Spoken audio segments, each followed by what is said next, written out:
Magandang araw po, welcome po sa aking channel, Love9 TV. Katalasasan po, meron po ba kayong mga properties na napapabayaan or non-performing assets? Plan nyo yung ibenta, pero wala kayong oras pagbenta nito. Kung ito'y pagkakatiwala nyo po sa amin, tawag lang po kayo sa aking numero, usap po tayo, gawa ko po ng video for free. Yes, libre po, wala po kayong babayaran. Tutulungan pa namin kayong mabenta ang inyong property. Kami na po bala sa marketing, sa boosting or paid ads. Even sa tripping, hindi na po kayo mapapagod sa pag-entertain ng mga buyers. Kami na po bala sa lahat. Tawag lang po kayo. Nandito po tayo ngayon sa Mindez, Cavite kung saan meron po tayong bagong video presentation, isang residential farm resort. May total lot area po ito na 3,142 square meters. Meron po itong main house na may 6 bedrooms, 4 toilet and bath, 6 carport.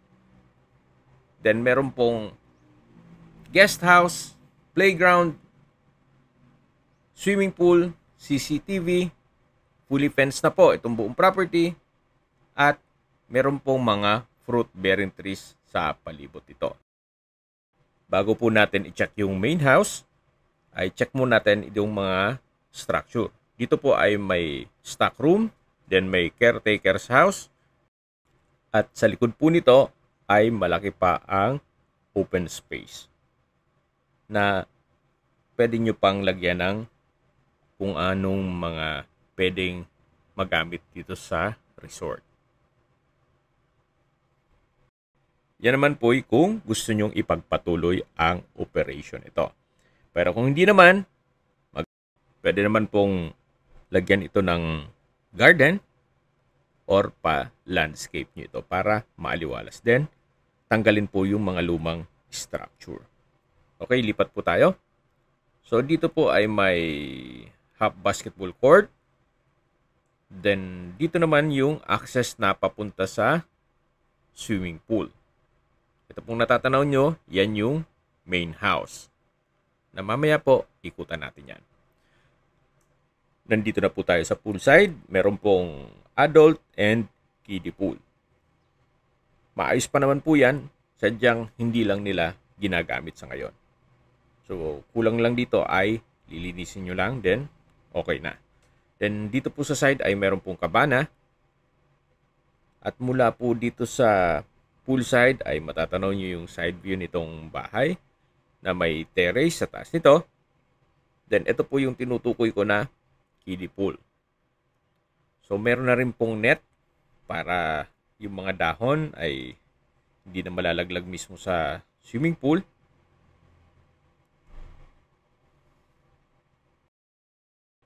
Ito po pala yung side view nitong bahay. Naka-brick stone ang itong lower part. Then sa taas, maayos naman ang pintura. So far, wala naman po kayong ipapagawa dito. So, konting ayos lang nitong mga landscape. Balik po ulit tayo dito sa half basketball court. Then yan po yung guest house. At meron pong another structure dito na entertainment area. Or pwede rin pong multipurpose hall. May steel matting po sa palibot ito. Then may kapis. Window design. Maayos naman ang bubong. Then naka-tile flooring. Then naka-brick stone design ng wall. Sa dulo po ay may bar countertop. Wine and glass holder. May pass-through window dito po sa kitchen area. So, malaki naman ang espasyo nito. Sa ngayon, may mga kagamitan po at hindi natin mapasok ito. Then, may billiard table. At lalabas po tayo. Yan po ulit yung guest house. Then, meron pong hagdan dito na concrete staircase. Then, metal railing. So, ito po ay supposedly view deck.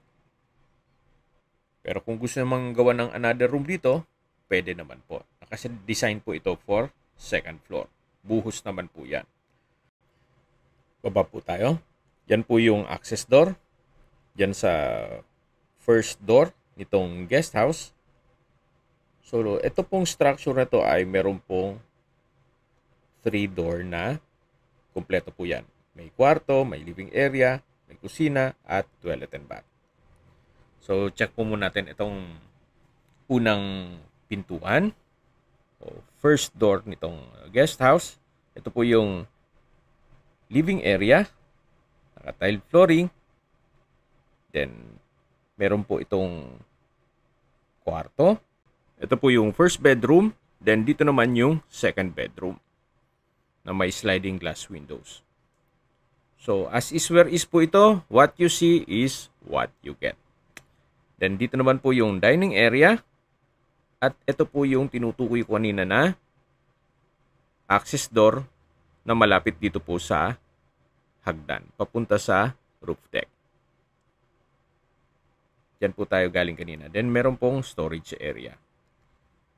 So, mula po dito sa dining area, meron po itong kitchen na may countertop, stainless sink with faucet, at may sariling toilet and bath din po ito. Maayos naman ang toilet fixtures, from floor to ceiling po itong tile bathroom wall, at may hot and cold shower. Then, towel holder. So, ito po ulit yung dining area. Then, madadaanan yung dalawang bedroom, yung living area, at lalabas po tayo dito. Paglabas nyo po, matatanaw yung basketball court, then yung way papunta sa swimming pool. Ito naman po yung second unit na guest house.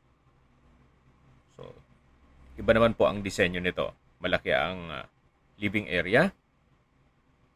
Then, ito po yung hallway na papunta naman sa kwarto o bedroom. Although, isa lang ang kwarto dito pero malaki naman po siya. At dito naman po yung kitchen. May kitchen countertop, stainless sink, at may sariling toilet and bath. Maayos naman toilet fixtures, naka-tile bathroom wall, at may bathroom sink at shower. So, yan po yung kwarto at ito naman yung living area. Then, ito po yung main door. Labas po tayo. Dito naman po yung third unit ng guest house. Ito po yung living area. Naka-tile flooring. Meron pong sliding glass windows. At ito po yung hallway. Ito naman po yung kwarto. At naka-tile flooring na rin po ito. Okay, labas po tayo. So, dito naman po yung toilet and bath. Maayos naman ang toilet fixtures. May bathroom sink, water closet, naka-tile bathroom wall, at may shower. Lipat po tayo dito sa kabilang side nitong third unit. May access door po ito na papunta naman sa kitchen. Medyo pagawain na po itong kitchen cabinet. At dito naman po ay may steel gate na may access naman po ito papunta dun sa harapan mismo ng guest house. So, yan po yung perimeter fence. Paikot po yan sa buong property. At mula po dito ay matatanaw na natin ang swimming pool at yung main house. So, galing po tayo dito kanina. Ito yung third, second, at first unit ng guest house. Then, yung entertainment area. Ito po yung basketball court at yan po yung multipurpose hall. So, galing na po tayo dito kanina. Ito po yung swimming pool. May adult and kiddie pool. Then, yung cabana. At ito naman po yung main house. Pero, bago tayo pumasok dyan, check po muna natin yung pump room. So, working naman po ito. Sadyang nag-stop operation lang po sila. Gawa ng may iba na silang pinagkakaabalahan. So, yan po yung setback sa likod ng bahay. At galing na po tayo dun kanina sa may garahe. At yun po yung stock room. So, ito pong main house ay may access papunta dito sa may pool side. Yan po, tunghayan nyo po ulit itong swimming pool. Bago tayo pumasok sa loob ay check natin itong kubo. Ito namang pong kubo ay May screen na sa palibot ito. Then may aluminum screen door. So far, maayos pa naman. At pati bubong nito. May dalawa pong access door. Itong kubo. Ito po yung pangalawang pintuan. At dito naman po yung entertainment area na galing na tayo dyan kanina.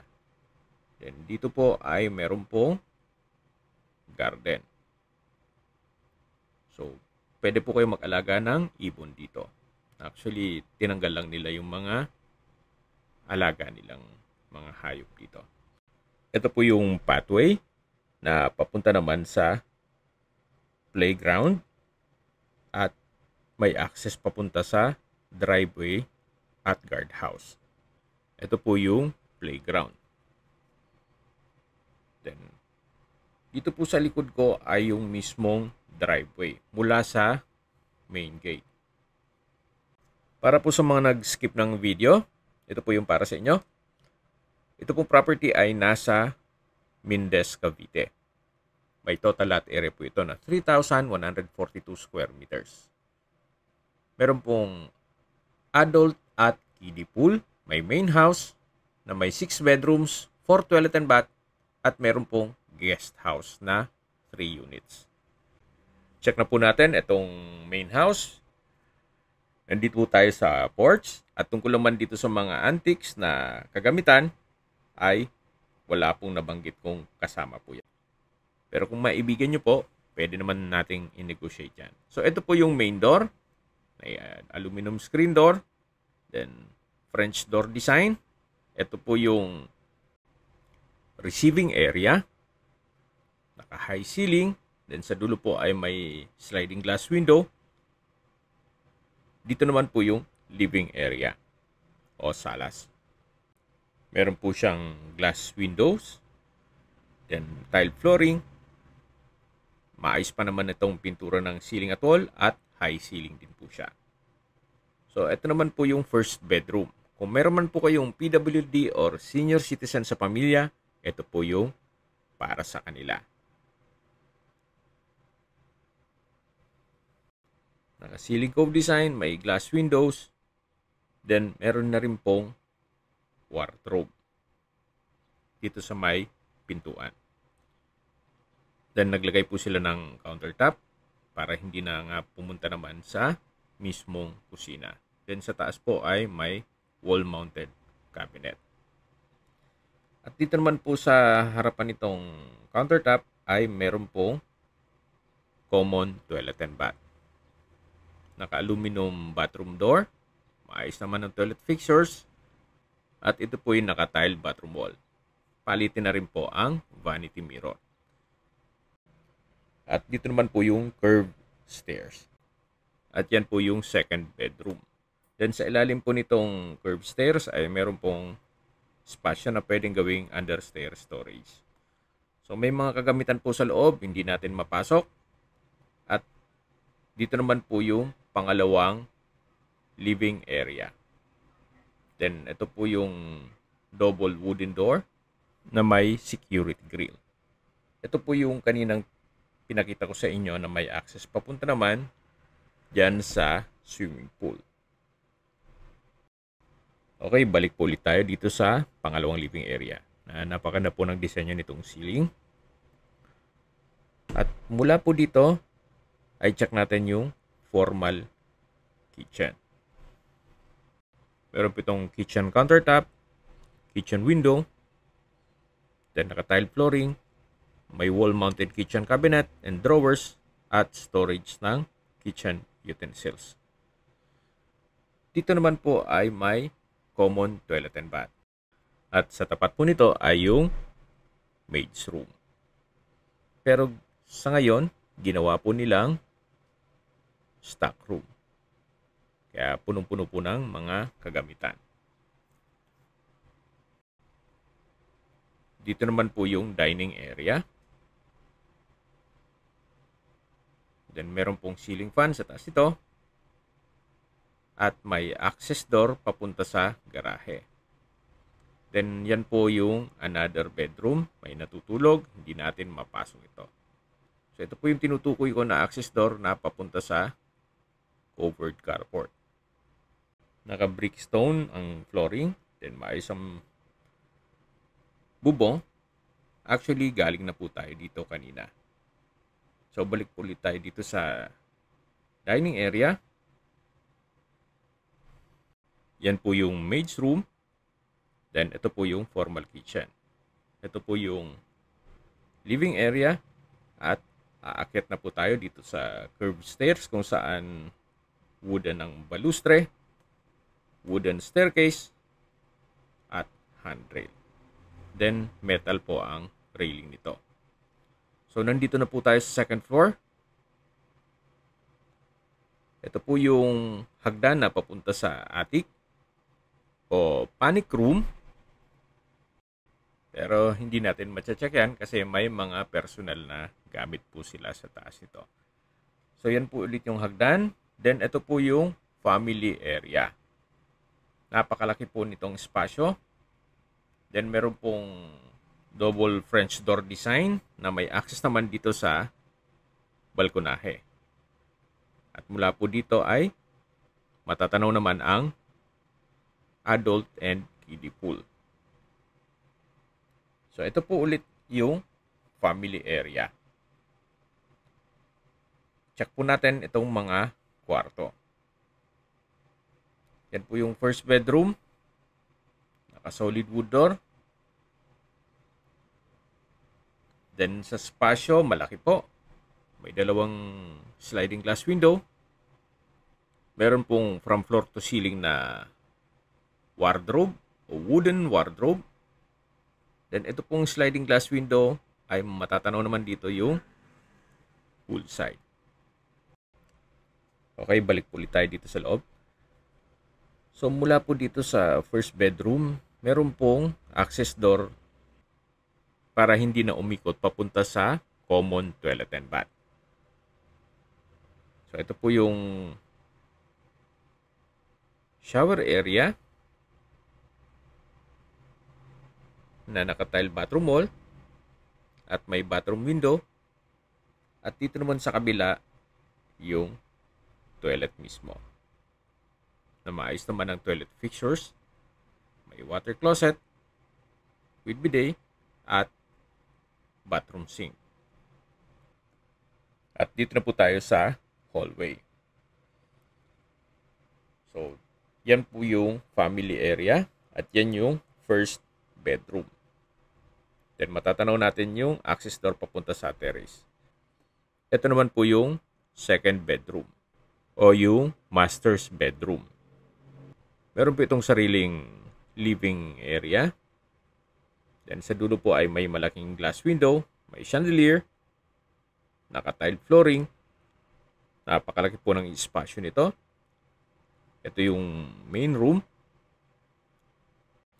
Dito po sa kabilang side naman ay pwede po itong gawa ng bathroom.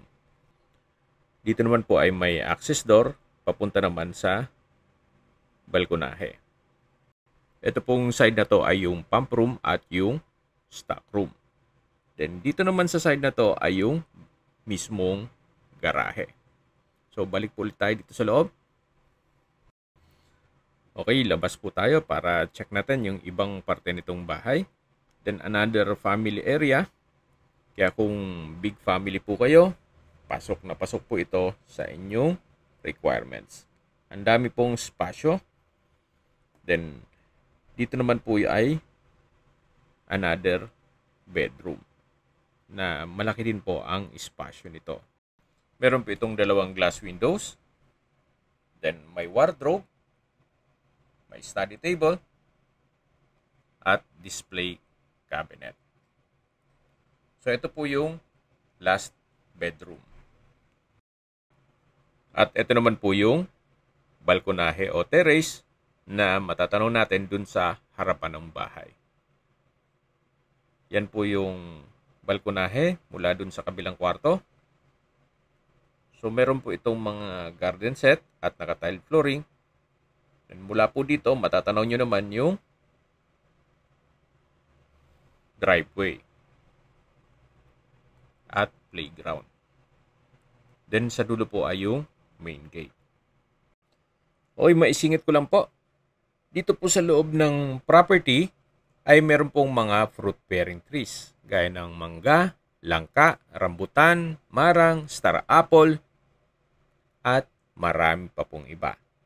At sa elevation naman, above sea level, ay 1,637 feet. Ito po yung nasa mataas na lugar. Okay, sa distance, location at travel time portion na po tayo. Mula po sa bayan mismo ng Mindez, kung saan kumpleto na po doon gaya ng public market, groceries, convenience store, remittance center, school, church, at iba pang business establishments. Ang distance is 2.4 kilometers at ang travel time is 7 minutes. Mula naman po sa Mindez Specialist Medical Center o Hospital, ang distance is 1.7 kilometers at ang travel time is 5 minutes. Yan po yung lagi kong binabanggit sa aking video na dapat nyo i-consider sa paghanap ng property, yung meron pong malapit na hospital. Hindi ko naman po sinasabing sakitin kayo, yan naman po for emergency purpose lang naman. At mula naman po sa Mindez Crossing, ang distance is 5.1 kilometers at ang travel time is 11 minutes. Kung manggagaling naman po sa Tagaytay, ang distance is 9.8 kilometers at ang travel time is 19 minutes. Mula naman po sa Tagaytay Bypass Road, ang distance is 4 kilometers at ang travel time is 10 minutes. Kung manggagaling naman po sa Manila o sa airport, ang distance is 71 kilometers at ang travel time is 1 hour and 39 minutes. Okay, sa presyo na po tayo. Binebenta po ito ni owner sa halagang 29 million pesos net. Ibig kong sabihin, si buyer na po ang sasagot sa lahat ng taxes at expenses with regards to documentation. Kung may mga katanungan po kayo, tawag lang po kayo sa aking numero. At sa mga kababayan naman natin, nasa ibang bansa, meron po akong Telegram. Sa mga iPhone user naman, may iMessage. Meron din pong Imo, Skype, Viber at WhatsApp. Same number lang po, 0917-316-3399. Sa mga nagtatanong naman po ng aming Facebook, meron po kaming Facebook page na Nov9TV at Facebook Reels Video. Meron din pong TikTok at Instagram. May ibang YouTube channel po kami na The Nov9TV channel at Nov9TV Listings. Sana po naibigyan nyo ang video presentation. Paki-like and subscribe na lang po sa aking channel para ma-update din po kayo sa aking future listings. Kung sakali po hanap nyo yung mas malaking sukat na lupa, meron din po kami ibang listings na pwede nyong pagpilian. Huwag po kayo mag-atubiling tumawag sa amin, then let us know your budget para malaman namin kung anong property pwede naming alok sa inyo. Sa lahat pong viewers, subscriber at nagtiwala po sa amin, salamat po sa suporta. Ingat po kayo lagi at yung pamilya. Maraming salamat po.